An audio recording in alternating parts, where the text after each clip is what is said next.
Tomorrow, when Joan of Arc burns at the stake, I want you to watch carefully. Not the young woman in the flames, but the men who sentenced her to burn. The English will carry out the sentence, but when nothing but her ashes remains, it is the Grand Duke of the West, our Duke of Burgundy, that will have seized a triumph. For you see, this spectacle is not really about the Maid of Orleans. Her death is only as important as the benefit that it brings us. What burns on that pyre is not Joan the person, but La Pucelle, the symbol of the French resistance. You are young, my son. You have never seen our duchy as anything but a powerful state. But we were not always so mighty. In the greater tale of history, Burgundy is but a newborn power, carved from the lands of the kingdoms and empires that surround us. Our ascent began with John the Fearless, the father of our current duke. Up until then, the Dukes of Burgundy and the Armagnac faction had been equal rivals, fighting for influence at the court of the mad king of France. Louis, the leader of the Armagnac faction, had been using the funds of the French crown for years to stifle John in any way possible. He also boasted of having bedded John's wife. Tiring of these insults, and Louis's abuse of royal influence, John decided to end their rivalry for good. Just 3 years into his reign, he sent 15 men to stab the Armagnac Duke to death on the streets of Paris in broad daylight. It was a true show of force. In one bloody act, John established himself as the most powerful duke in France. The Armagnac faction, now leaderless, began preparing for a long war. To keep the Burgundians occupied, they supported a revolt in the city of Liège, which was ruled by John's brother-in-law, the Duke of Bavaria. John the Fearless would not let such unrest spoil his plans for the Grand Duchy. And so he marched his armies north, to a small village outside Liège called Auteuil. The Armagnacs are inciting the local population to take up arms and rebel. John, let us put an end to this insubordination.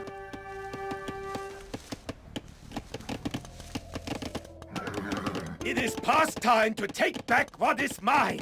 Charge, my knights, charge! What are you waiting for, John the Fearless? Join me!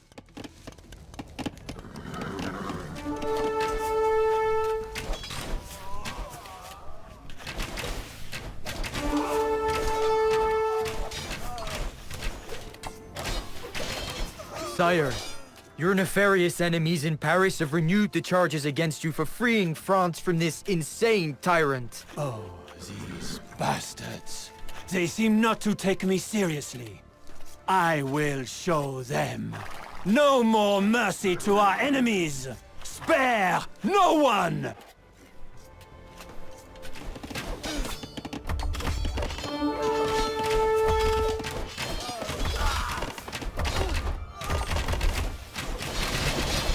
Simple-minded rebels in Liège seem to think that our scouts would not discover their secret gunpowder depots. How wrong they are. Destroy the depots, so the Liège rebels can no longer make use of their cannons.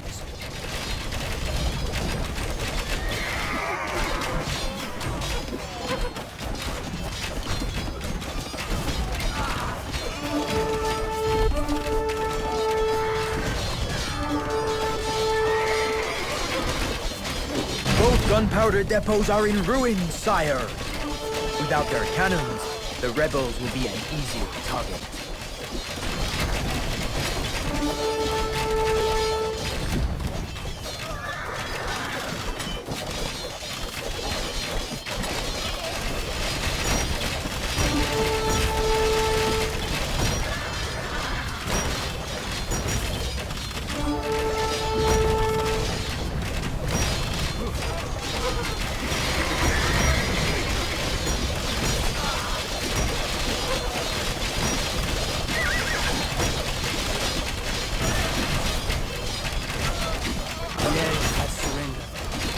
will not show mercy to these traitors. Drive all rebels out of their hiding places. Hang them all!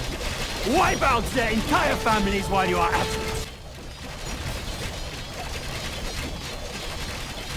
The Battle of Auteuil was a decisive victory for John the Fearless. He rode in triumph to Paris, and his armies entered the city without a fight. The Armagnac plot had failed. But since they had not openly waged war on him, John could not yet exact his revenge by force. Instead, John had the 15-year-old son of the deceased duke brought before him. Still mourning the death of his father, the boy was forced to forgive his father's murderer in public. A cruel act, you say? And that it was.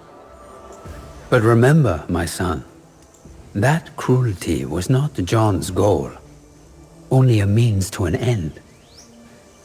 By orchestrating this public display, John showed not just the boy, but the entire house of Armagnac on their knees, kissing his feet. It was one insult too many for the proud Armagnacs, and the struggle between the two factions would soon turn into open war.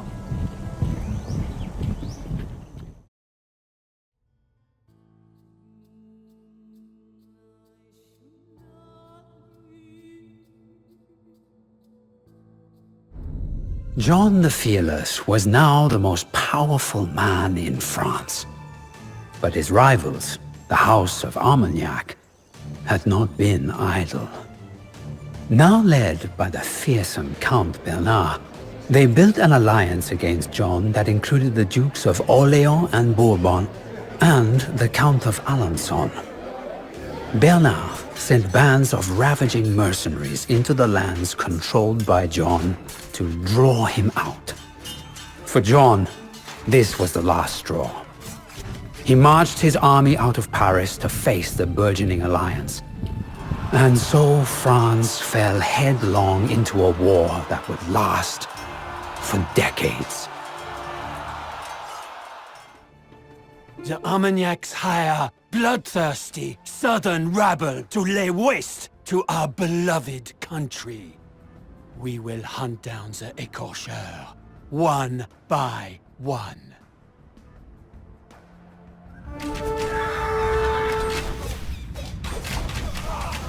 There they are! Engage these haughty Burgundians!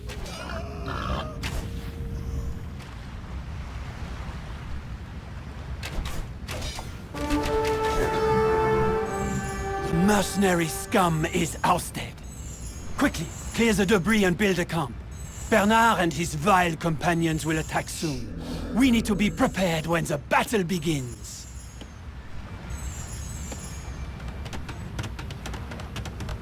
We cannot hide here and let the enemy take the initiative. There are numerous villages in the region that we should occupy before the Armagnacs can.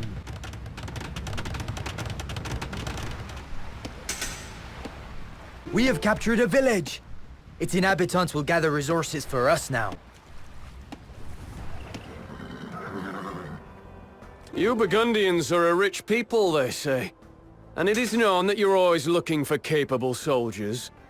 We are at your disposal. If you can afford us, of course.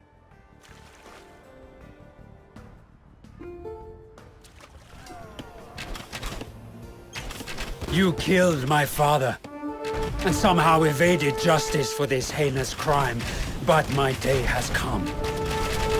I will have my vengeance, and it will be sweet.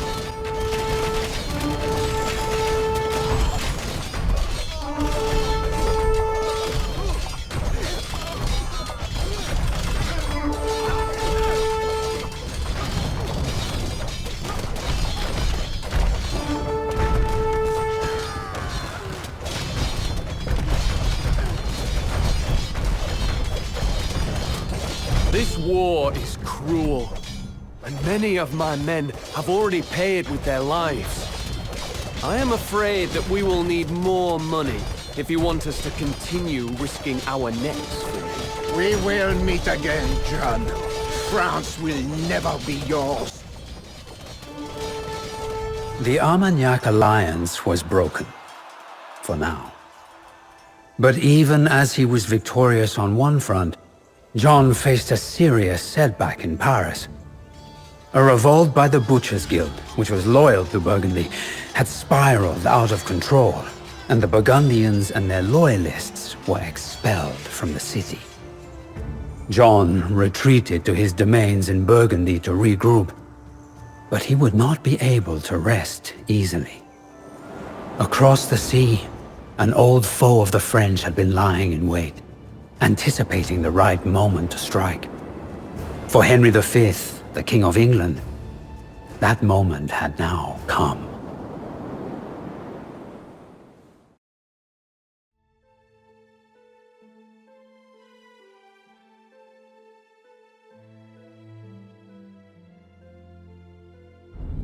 In England, they celebrate the Battle of Agincourt as a victory over France.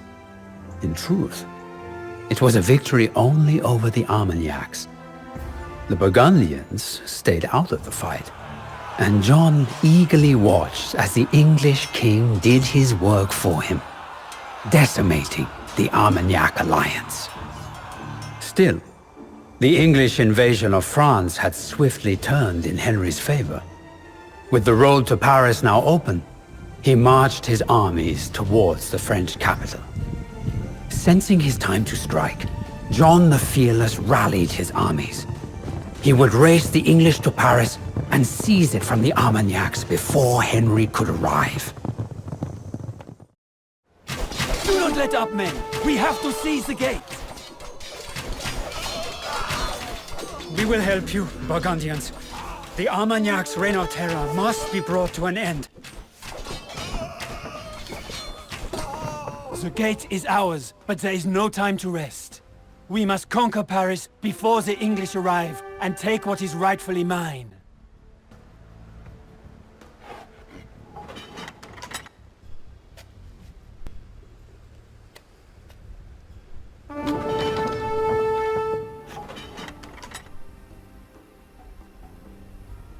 Bernard forbade the Craftsmen's Guild to cut wood in the nearby forests. And so, they lack building materials. If we drive the Armagnacs out of the forests, the Parisian craftsmen will surely take our side.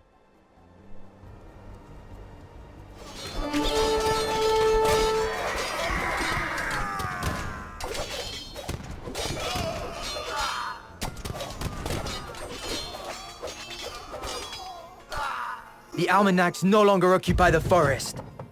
The Craftsmen's Guild has joined our cause and built us these siege weapons.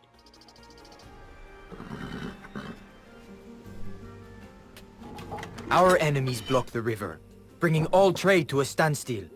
If we destroy the river blockade, the Merchants' Guild will help us conquer the city.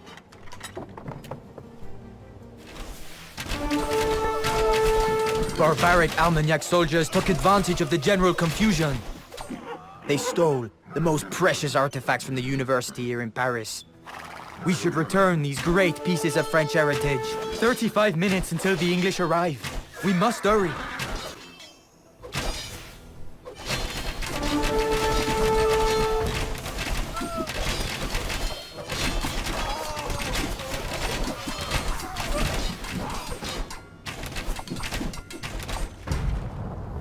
The river blockade has been lifted.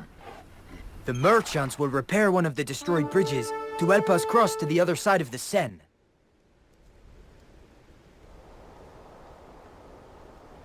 The university's artifacts have been returned.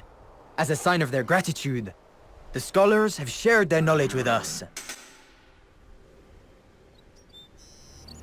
The English army will arrive in 20 minutes. The cowardly Armagnacs have imprisoned some men of the Butchers' Guild. We should free them.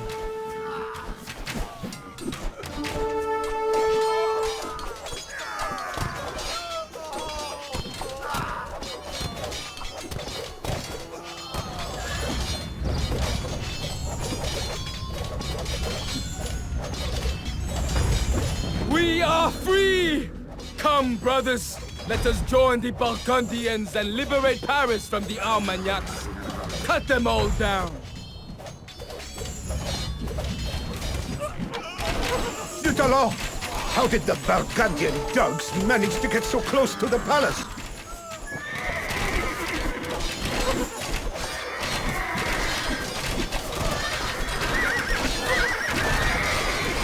Our scouts report that the English are close to Paris. We must hurry. I am slain! Avenge me, my brothers! Avenge me!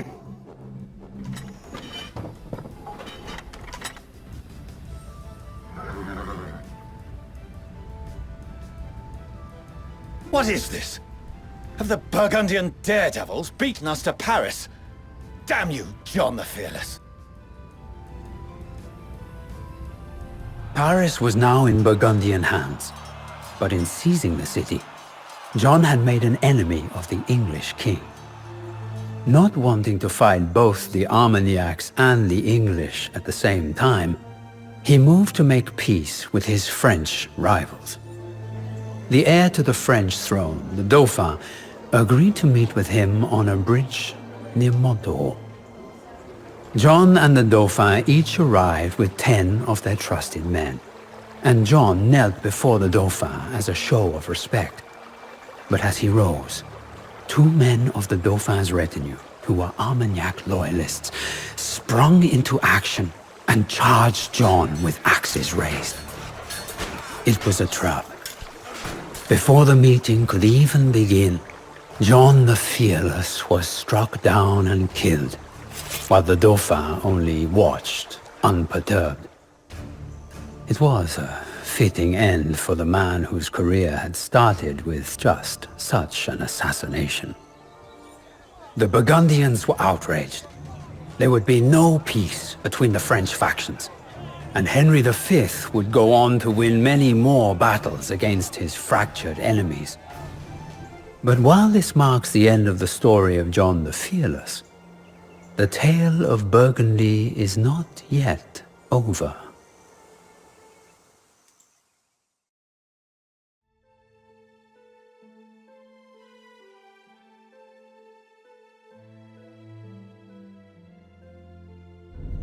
You see, my son, it was not John the Fearless who brought La Pucelle to the stake here in Rouen, but his son, our great Duke, Philippe the Good.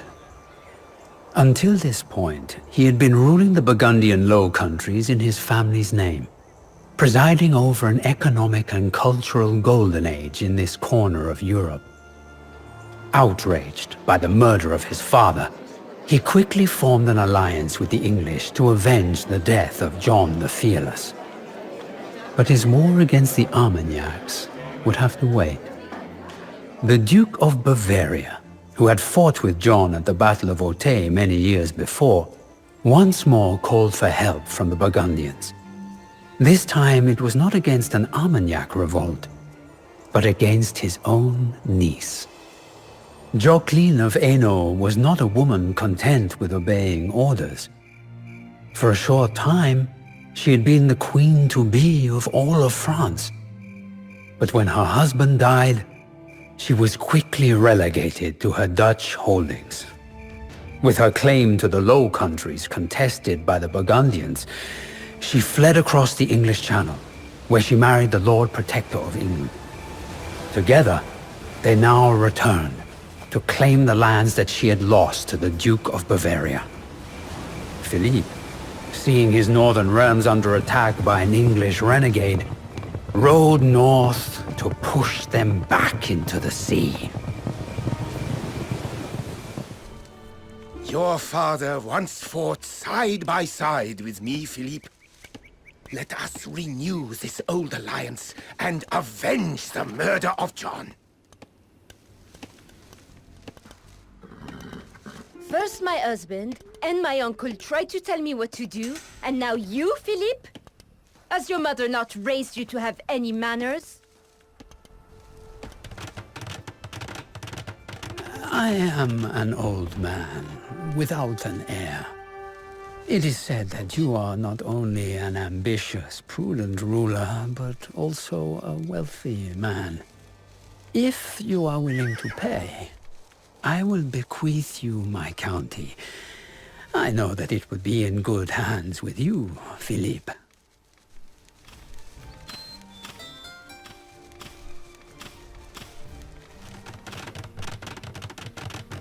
My family has considerable influence in Cambrésis, and it just so happens that one of my relatives is a candidate to become the city's next bishop. Bring 2 relics there so that the Cambrésis will favor Burgundy.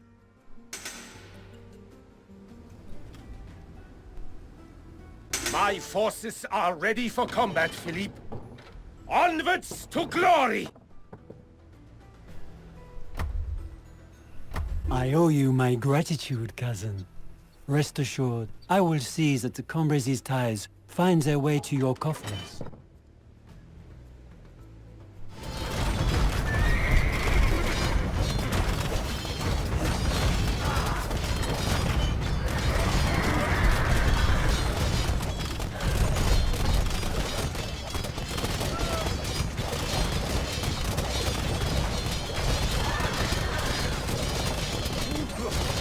Oh, how I would have loved to fight you in person, Philippe. A man that lives up to his reputation is a rare enough thing. Sadly, the boring old men in England think that I should not be fighting our allies.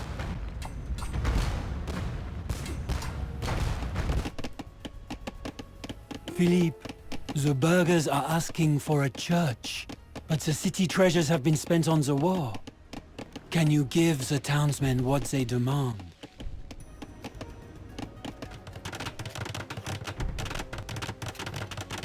What a magnificent building! Many believers will flock to it and fill the city's coffers.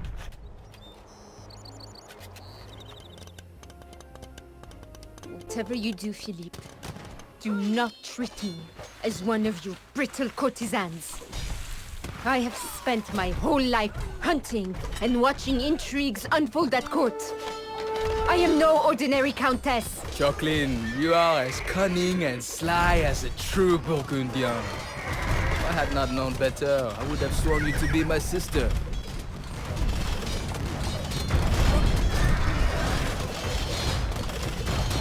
These lands and titles are mine. You will have to pry them from my cold, dead hands before I give them up.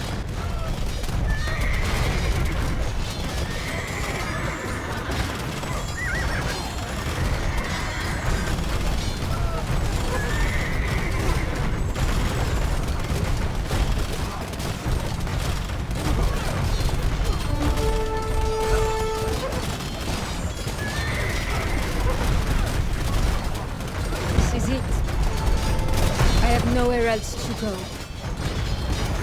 Very well. You have won this round, but as long as I breathe, I will not bow to any man.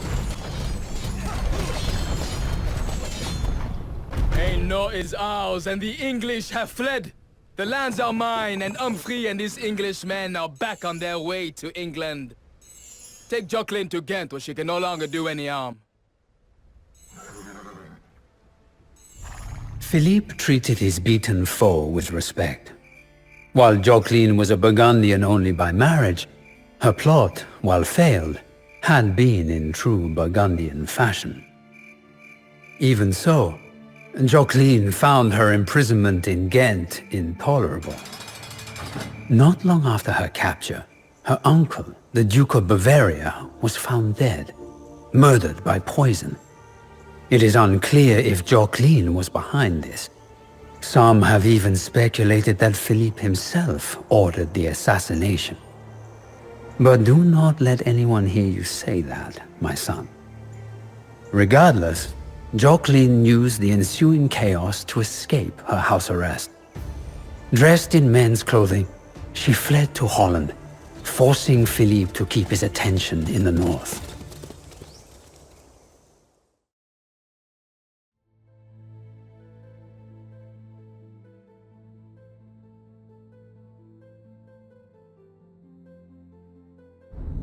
This is where we will stand tomorrow, my son, when Joan of Arc burns. Already they are dousing the pyre with oil. This is to be no ordinary fire, you see. The flames must rise high for La Pucelle, as if they truly were the fires of hell. For a long time, she was a nuisance to Duke Philippe. He never could understand her zealous wrath, her single-mindedness, and how she seemed to truly believe the words of fire that she spoke. Compared to him, the ruthless politician, she was another being entirely. But at this point, La Pucelle was not on Philippe's mind. For even as Joan dealt defeats to the Burgundian forces in France, Philippe had yet to deal with the escaped Jacqueline. In Holland, Jacqueline had found new supporters in the so-called Hooks, noblemen of low birth. For years, they had been fighting a civil war with the merchant class, known as the Cods. Philippe now had to walk into this mire of old grudges and blood feuds to finally defeat the elusive Jacqueline. Thankfully for us, the enemy alliance is separated by the channel. Controlling the coast is the key to victory. We must not allow the English to come ashore in Brouwershaven or on the surrounding beaches. The simple-minded Dutch nobles do not understand that times have changed, and they are backing the wrong horse. Help us bring the Hooks to their knees once and for all, and we will support your plans, Philippe.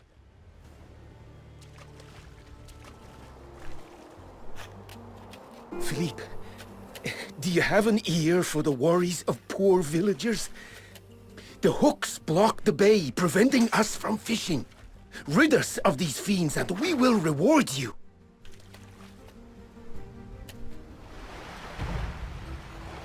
Stand strong, my beloved wife. My fleet is on its way to save you. That cocky Englishman ran to England to hide rather than duel me. Pswa. I have bigger fish to fry.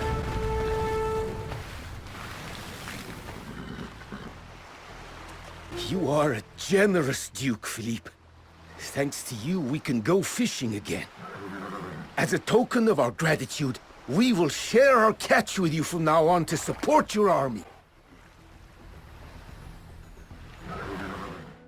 My spies are reliable as always. They tell me of lumber yards on the English coast that are vital to the English. What are you waiting for, soldiers? Burn them down.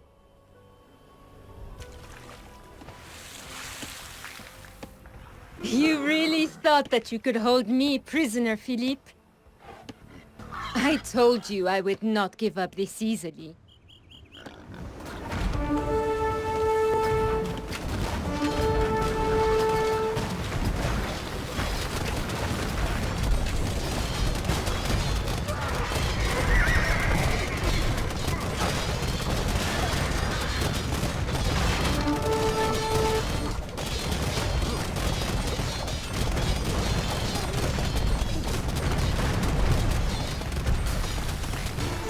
Très bien.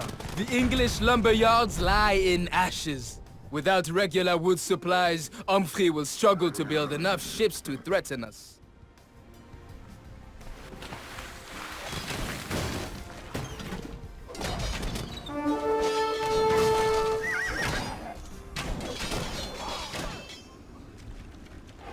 This village will no longer suffer from the despotic rule of the Hooks. Our allies, the Cods, will be in charge of this settlement from now on.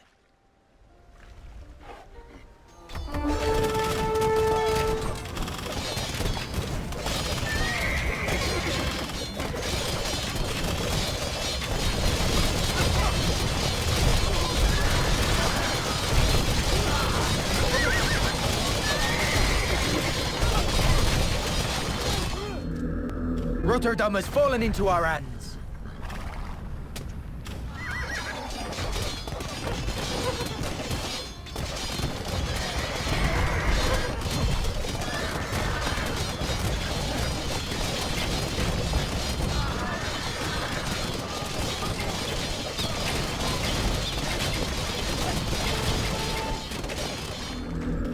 Utrecht is no longer under Jacqueline's control.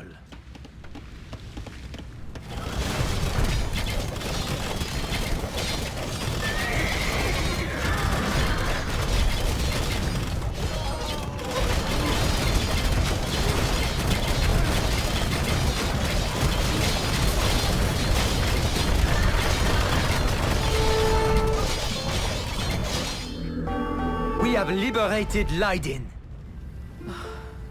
I am deserted by everyone that I trusted. As I have found out, my useless husband spent time with other ladies instead of coming to my aid. No wonder you were victorious, Philippe. You were right, Jacqueline. As long as you live, you will not give up. But I do not wish to kill a fellow Burgundian. Let us talk. I think that we can come to an arrangement that serves both of our interests. In the end, it was the Pope that dealt the final blow to Jacqueline's dreams of power. As he dissolved her marriage to the Lord Protector of England, she was left without allies, and soon she was once again captured by Philippe's forces. Philippe gave her a peace treaty more amicable than she could have hoped for. She was allowed to keep her titles, but Philippe assumed regency over all of her lands. Once the wife of the Dauphin of France, Jacqueline was reduced to a position of hollow prestige. For the first time, the Low Countries were unified under Burgundian rule. A strange situation for a land so long defined by quarreling cities, but in the end, a change for the better. You see, my son, a land united is a stronger land. When its cities no longer fight each other, their people can focus on the arts, on industry, beautiful architecture and innovation. All of the things that we call civilization. All of the things that must be cast aside when one is called upon to pick up the sword.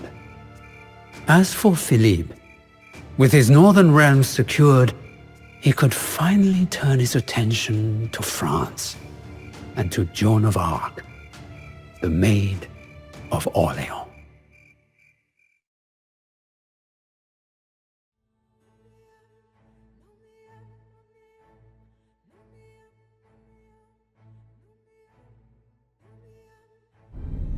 Since the rise of the Maid of Orleans, the war had not been going well for England and Burgundy.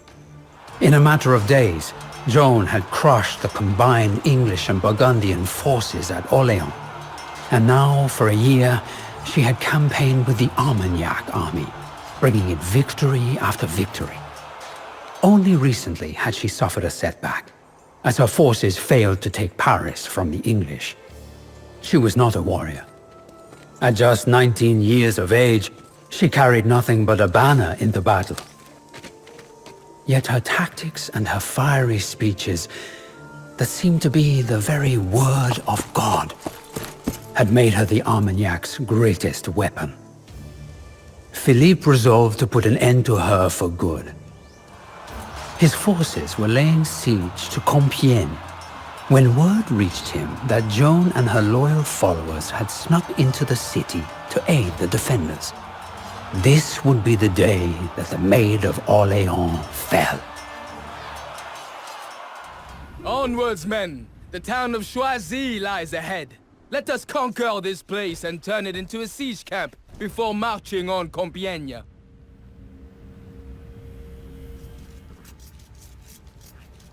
Choisy is well fortified, but the town's castle is no match for our artillery. Prepare the cannons!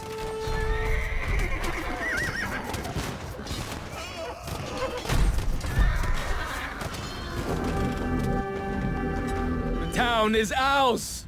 Quickly, establish a base and repair the damages. The French army will not remain idle once they learn of our success.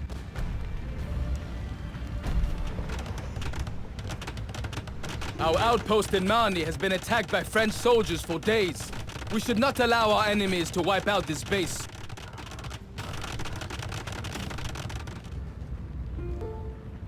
We have suffered much in this war.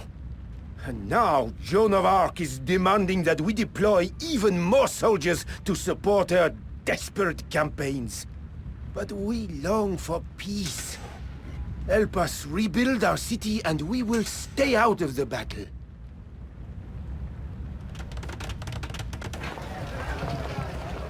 Thank you for building a new market for us. You truly deserve to be known as the Good Philippe.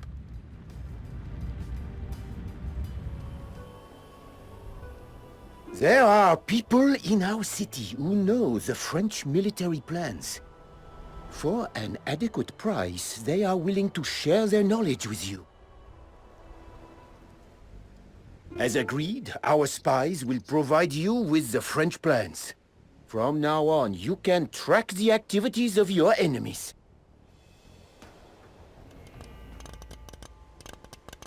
The French army can reach Compiègne via this bridge. If we were to destroy it, the French would have to take a detour to help their besieged allies.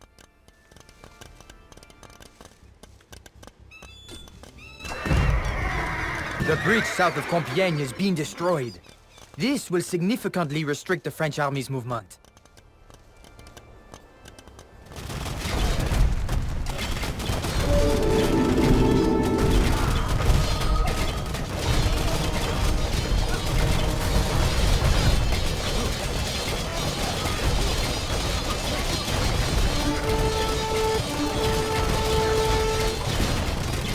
The Burgundians have reached Joan!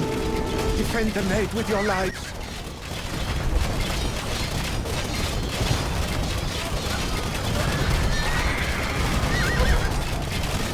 Joan!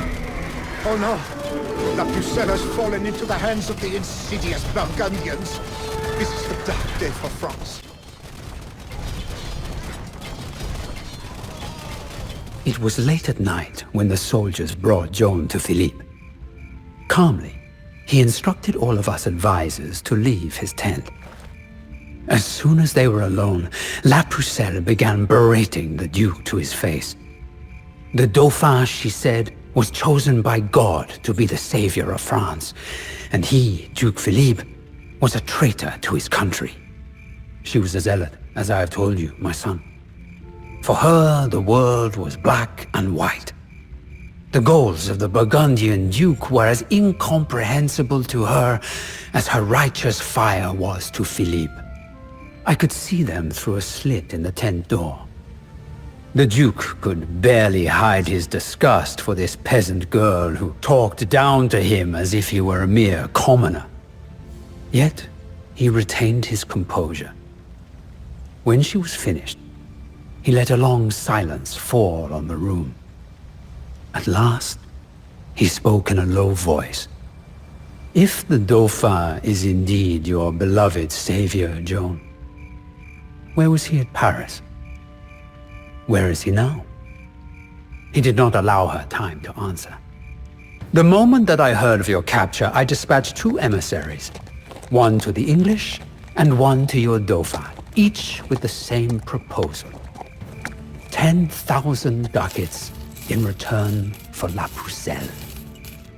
I am a man of my word, girl. If the Dauphin has not abandoned you and wishes to see you free, I will allow you to return to your holy mission. But if not... At that moment, 2 English soldiers entered the tent. With a look almost of pity for the young maiden, Philippe nodded. The Englishman grabbed her by the arms. As they dragged her out, the Duke sighed and said, "Alas, Joan, it is nothing personal. It is only politics." There she is now. Can you see? The English are tying her to the pole. For a short while, this girl was the symbol of French resistance. Now, her death will symbolize the final defeat of the Armagnacs. Watch, my son. Not the girl in the flames, but the men around her.